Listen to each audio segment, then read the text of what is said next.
আসসালামু আলাইকুম। আপনাদের মাঝে আজকে আরেকটি কেস শেয়ার করব। মিস কাকলি, বয়স 17, 7 নভেম্বর মাসের 6 তারিখে তিনি একটি রিপোর্ট নিয়ে আসে। এই আলট্রাসোনোগ্রাফিতে ধরা পড়ে তার রাইট ওভারিতে 2.8 ইন্টু 2.0 সেন্টিমিটার আর লেফট ওভারিতে 7.6 ইন্টু 5.5 সেন্টিমিটার সিস্ট ধরা পড়ে। তো তার বয়স 17। সে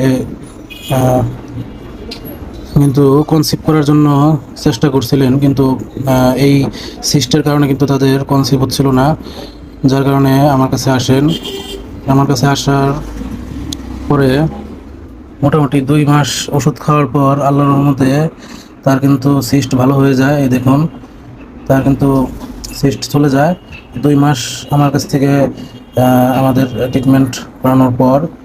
তার কিন্তু আমাদের ট্রিটমেন্ট করার পরে কিন্তু এই আবার পরীক্ষা নিরীক্ষা করে দেখে যে তার সিস্ট নেই আল্লাহর রহমতে। এখন কিন্তু তাদের কনসিভও হয়েছে। হ্যাঁ, আল্লাহর রহমতে তাদের কিন্তু এখন একটি বেবিও রয়েছে তাদের। সবই আপনাদের দোয়া ও ভালোবাসা, সবাই দোয়া করবেন।